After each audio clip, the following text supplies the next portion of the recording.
British Advanced Pain Clinic, Noppimayam Surgery Duram. For appointments 9155515563.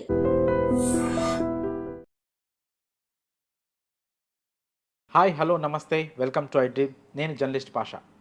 ఈ నెల 24-25 తేదీల్లో ఐపీఎల్ 2025కి సంబంధించి మెగా వేలం అయితే జరగనుంది. ఈ వేలంలో ఏ టీం ఏ స్ట్రాటజీతో ముందుకెళ్తాయి, ఆల్రెడీ జరిగిన రిటెన్షన్స్తో పాటు ఏ ఆటగాళ్ళని ఏ టీం టార్గెట్ చేసి మరి కొనుగోలు చేసే అవకాశం ఉంది, ఇలాంటి విషయాలపై ఈరోజు మనతో అనాలిసిస్ చేసేందుకు ప్రముఖ స్పోర్ట్స్ అనలిస్ట్ వెంకటేష్ గారు మనతో పాటు ఉన్నారు. సార్తో మాట్లాడి ఐపీఎల్ ఆప్షన్ గురించి మరిన్ని విశేషాలు తెలుసుకునే ప్రయత్నం చేద్దాం. నమస్కారం సార్. నమస్తే Pasha. Sir, IPL mega auction రాబోతుంది. ఇప్పటికే రిటెన్షన్స్ అన్నీ జరిగిపోయాయి. ఏ టీంకి ఆ టీం సెట్ అయి ఉంది. కోర్ టీమ్స్ కొన్నిటికి సెట్ అయి ఉన్నాయి, కొన్నిటికి అసలు లేవు. ఐపీఎల్ 2005లో ఇప్పుడున్న స్టార్ ప్లేయర్స్ టీమిండియా కానీ ఫారెన్ ప్లేయర్ కానీ ఏ ప్లేయర్కి చాలా హ్యూజ్ అమౌంట్ వచ్చే ఛాన్స్ ఉంది సార్? చెప్పడం చాలా కష్టం పాషా, ఎందుకంటే ఈసారి మెగా ఆక్షన్ అన్నంత ఇంట్రెస్టింగ్గా ఎప్పుడు లేదు. ఎందుకంటే మామూలుగా మీకు కీ ప్లేయర్స్ అందరూ రిటైన్ చేసుకుంటారు, కానీ మనం చూస్తే ఏంటంటే క్యాప్టెన్స్గా చేసిన రిషబ్ పంత్, శ్రేయస్ అయ్యర్, కేఎల్ రాహుల్ ఇలాంటి ప్లేయర్స్ అందరూ ఈసారి ఆక్షన్ టేబుల్ మీదకి వచ్చారు. దానివల్ల ఏంటంటే చాలా టీమ్స్ క్యాప్టెన్స్ లేరు, క్యాప్టెన్స్ కావాలి, కీపర్స్ కావాలి. మీరు చాలా టీమ్స్ పెద్ద అమౌంట్ పెట్టైనా సరే క్యాప్టెన్, మంచి క్యాప్టెన్ని, మంచి కీపర్ని తెచ్చుకునే ప్రయత్నం చేస్తారు. అందుకని డెఫినెట్గా ఈసారి ఆక్షన్ చాలా ఇంట్రెస్టింగ్ ఉండబోతుంది. ఐ థింక్ ఎవరైతే క్యాప్టెన్గా ఉంటారో, కీపర్గా ఉంటారో వాళ్ళకి ఎక్కువ. అందుకనే Rishabh Pant could be the number 1 అని అనుకుంటున్నాను నేను. అలాగే హర్షదీప్ సింగ్ కూడా ఇటీవల కాలంలో చాలా మంచి ఫామ్లో ఉన్నాడు. వరల్డ్ కప్ నుంచి చూస్తే ఇండియా తరఫున ఆడినప్పుడే యంగ్స్టర్ కూడా అతను. So is a long term ఇన్వెస్ట్మెంట్గా కూడా ఉంటాడు. సో హర్షదీప్ సింగ్ ఒకడు. తర్వాత మనకి ఇషాన్ కిషన్ కూడా కీపర్ బ్యాట్స్మెన్ కాబట్టి చాలా టీమ్స్కి కీపర్ కావాలి, కనీసం 5 టీమ్స్కి కీపర్ కావాలి. సో ఆ కీపర్ ఓపెనర్ ఈ లెఫ్ట్ హ్యాండర్ అయితే ఇంకా బాగుంటుంది. సో ఇషాన్ కిషన్కి పెద్ద అమౌంట్ వెళ్తుంది. కేఎల్ రాహుల్, శ్రేయస్ అయ్యర్ వీళ్ళందరికీ కూడా చాలా పెద్ద బిట్స్ వచ్చే అవకాశం ఉంది. వాళ్ళు బ్యాంక్ బ్యాలెన్స్ భయంకరంగా పెరిగే అవకాశం కూడా కనిపిస్తుంది. ఇంకా ఫారిన్ ప్లేయర్స్లో చూస్తే మనకి explosive opening batsmen like Phil Salt, అతను కూడా keeper batsmen. Jake Fraser McGurk, Jos Buttler, Mitchell Starc లాంటి ఫాస్ట్ బౌలర్, ట్రెంట్ బోల్ట్, వీళ్ళతో పాటు వాషింగ్టన్ సుందర్ కూడా ఇటీవల కాలంలో అతను బాగా పర్ఫామ్ చేయడం. అతను స్పిన్ బౌలరే కాకుండా స్పిన్ బౌలింగ్ ఆల్రౌండర్ కావడంతో అతని గురించి కూడా టీమ్స్ వెళ్తాయి. అతను ఐపీఎల్లో ఇంతవరకు పెద్దగా పర్ఫామ్ చేసింది లేదు, అంటే సరైన టీంలో లేడు అతను. సో ఏ చెన్నై లాంటి టీంలోనూ అతను కనుక వెళ్తే డెఫినెట్గా అతను ఒక డిఫరెంట్ ప్లేయర్గా ఎమర్జ్ అయ్యే అవకాశం ఉంది. సో ఇలాంటి ప్లేయర్స్ చాలామందికి పెద్ద అమౌంట్స్ వచ్చే అవకాశం నాకు కనిపిస్తుంది. ఓకే, ఆర్సీబీ ఐపీఎల్ స్టార్ట్ అయినప్పటి నుంచి భారీ ఫ్యాన్ బేస్ ఉంది సార్ వాళ్ళకి. విరాట్ కోహ్లీ రూపంలో ఆ ఫ్యాన్ బేస్ వచ్చింది, ఆ ఫాలోయింగ్ వచ్చింది. ఓకే, కప్పు మాత్రం రావట్లేదు. ఈసాల కప్ నమ్దే అనేది ఒక కామెడీ స్లోగన్గా మారిపోయింది. ఆ స్లోగన్ని నిజం చేయాలంటే ఈ మెగా ఆక్షన్లో ఎలాంటి ప్లేయర్స్ని వాళ్ళు టార్గెట్ చేయాలి? పర్టికులర్గా ఒక 2-3 పేర్లు కూడా మీరు చెప్తే ఆ ఫ్యాన్స్, ఆర్సీబీ ఫ్యాన్స్ అయితే హ్యాపీగా ఫీల్ అవుతారు. బేసిక్గా ఆర్సీబీ విషయంలో ఏమవుతుందంటే భాష, వాళ్ళు they are always go for big names. Performers వేరే, బిగ్ నేమ్స్ వేరే. ఓకే, మీరు క్రిస్ గేల్ కోసం వెళ్తారు, AB de Villiers, Shane Watson, Dale Steyn. రీసెంట్గా చూస్తే మనం లాస్ట్ ఆక్షన్ ముందు వాళ్ళు ట్రేడింగ్లో క్యామరన్ గ్రీన్ని 17 కోట్లు ఎంత పెట్టి తీసుకున్నారు. దానివల్ల వాళ్ళ ఆక్షన్ పర్స్ చాలా వీక్ అయిపోయి మిగతా ప్లేయర్స్ విషయంలో సరైన ప్లేయర్స్ని తీసుకోలేదు. తర్వాత వాళ్ళు ఆక్షన్లో కూడా ఎవరిని తీసుకున్నారు? అల్జారీ జోసెఫ్కి 10 కోట్లు పెట్టారు, లోకీ ఫర్గ్యూసన్కి 10 కోట్లు పెట్టారు. వాళ్ళంత పర్ఫామ్ చేసే ప్లేయర్స్ కాదు. సో వాళ్ళు మోస్ట్లీ బిగ్ నేమ్స్కి వెళ్ళడం, మోస్ట్లీ ఫారిన్ ప్లేయర్స్ మీద పెద్ద పెద్ద అమౌంట్స్ పెట్టడం, ఇలాంటి మిస్టేక్స్ వాళ్ళు చాలా కాలంగా చేస్తూ వచ్చారు. స్టార్టింగ్లో అయితే ఏంటంటే వాళ్ళు బ్యాట్స్మెన్ మీద కాన్సన్ట్రేట్ చేసేవారు, బౌలర్స్ని పట్టించుకునేవారు కాదు. సో వాళ్ళు దెబ్బలు తింటూ 17 సీజన్లుగా వాళ్ళు ఈసారి వచ్చారు. ఇది 18th సీజన్. 18 అంటే అది Virat Kohli Jersey number. So అది వాళ్ళకి కలిసి వస్తుందని చెప్పి చాలా ఎక్స్పెక్ట్ చేస్తున్నారు. విరాట్ కోహ్లీ ఈసారి క్యాప్టెన్గా కూడా ఉండొచ్చు అని మనకి వార్తలు వస్తున్నాయి. వాట్ ఎవర్, ఈసారి ఏంటంటే వాళ్ళు ఒక మంచి పని చేశారు. 3 మాత్రమే రిటైన్ చేసుకున్నారు, దాంట్లో ఒక అన్క్యాప్ ప్లేయర్. సో వాళ్ళ దగ్గర చాలా పెద్ద అమౌంట్ 83 crores ఉంది. అంటే పంజాబ్ కింగ్స్ తర్వాత వీళ్ళ దగ్గర పెద్ద అమౌంట్.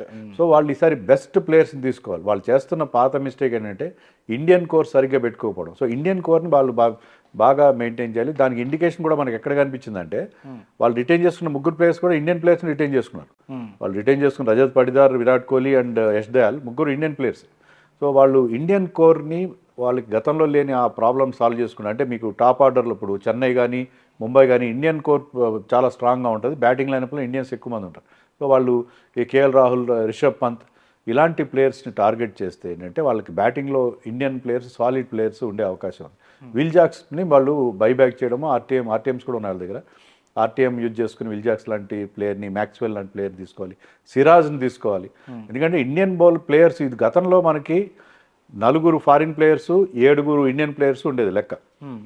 ఇంపాక్ట్ ప్లేయర్ వచ్చిన తర్వాత ఇంపాక్ట్ ప్లేయర్ మీకు ఇండియన్ ప్లేయరే ఉండాలి. 4 ఫారిన్ ప్లేయర్స్ కంటే దాటకూడదు.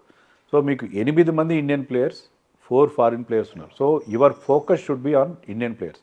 సో ఈసారి ఆ రకంగా వాళ్ళు మార్చుకొని ఇండియన్ ప్లేయర్స్ మంచి వాళ్ళు చాలామంది ఆక్షన్లో ఉన్నారు. వెంకటేష్ అయ్యర్ ఉన్నాడు, నితీష్ రాణా ఉన్నాడు.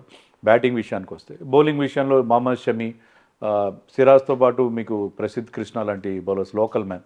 సో వీళ్ళందరినీ తీసుకుంటే ఏమవుతుందంటే ఇండియన్ కోర్ స్ట్రాంగ్గా ఉంటే మీరు కప్ గెలవడానికి, ఈసారి కప్ నమ్దే అనేది నిజం చేసుకోవడానికి ఈసారి వీలవుతుంది. ఐ థింక్ ఆ విషయంలో వాళ్ళు కాన్సన్ట్రేట్ చేయాలి. బిగ్ నేమ్స్ కాకుండా అంటే ప్రూవెన్ పర్ఫార్మర్స్ ఎవరైతే ఉంటారో, బికాజ్ వాళ్ళ దగ్గర అమౌంట్ ఉంది, they can go for the best players.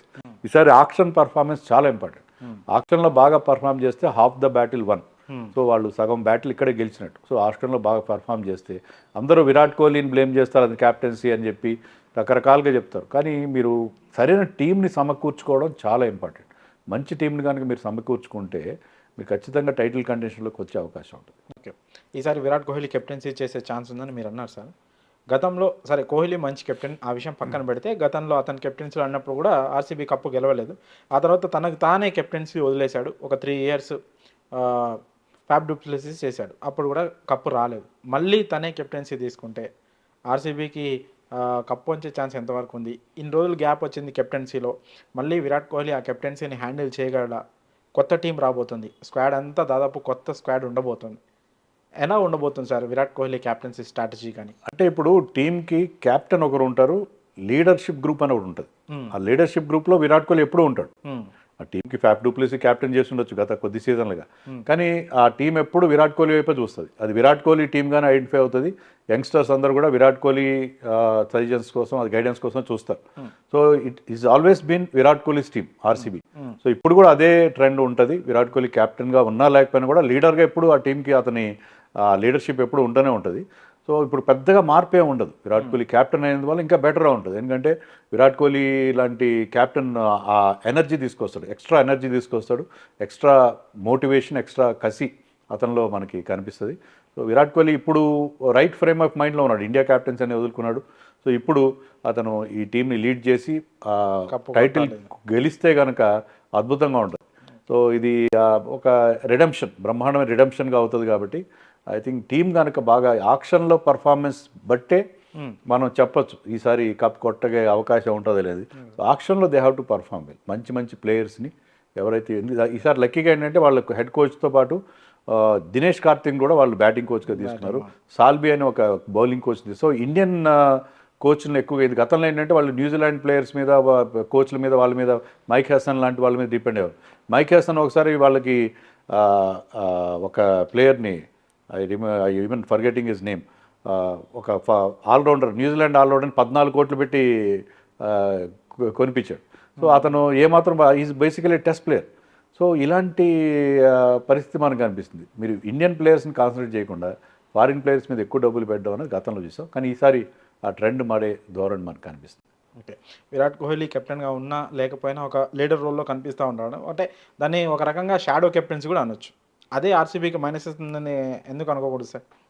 నేను అదే చెప్తున్నా కదా, ఇప్పుడు అక్కడ లోపం వాళ్ళు కప్ గెలవకపోవడానికి కారణం అనేది కేవలం టీం సరిగ్గా లేకపోవడం. మీరు గతంలో కూడా చూడండి, వాళ్ళకి విరాట్ కోహ్లీ, రజత్ పాటీదార్, మ్యాక్స్వెల్, ఫ్యాక్స్ డు ప్లెసిస్ తప్ప మిగతా బ్యాటింగ్ అంతా డొల్లగా కనిపించేది మనకి. సరైన వాళ్ళు యంగ్స్టర్స్ని చాలామంది ట్రై చేశారు. అనుజ్ రావత్, సుయాష్ ప్రభుదేశాయ్, వీళ్ళెవరు పెద్దగా పర్ఫామ్ చేయని పరిస్థితి మనకు అనిపించింది. సో ఆ బ్యాటింగ్లో వాళ్ళకి సరైన డెప్త్ లేకపోవడం. బౌలింగ్లో కూడా మనం చెప్పుకున్నట్టుగా అల్జారీ జోసెఫ్ లాంటి వాళ్ళు, రీస్ టోప్లీ, వీళ్ళెవరు పెద్దగా పర్ఫామ్ చేయలేదు. సో టీంని ప్రాపర్గా సెలెక్ట్ అయినా కూడా లాస్ట్ 2-3 సీజన్స్గా వాళ్ళు ప్రతిసారి ప్లే ఆఫ్స్కి రావడం, బెటర్గా పర్ఫామ్ చేయడం చూసాము. సో దట్ టీమ్ వాళ్ళ గ్రాఫ్ కొద్దిగా పైకి లేస్తూనే ఉంది. గతంలో లాగా వాళ్ళు లాస్ట్ ప్లేస్కి రావడం అలా కాకుండా ఈ రీసెంట్ సీజన్స్లో దే హ్యావ్ డన్ వెల్.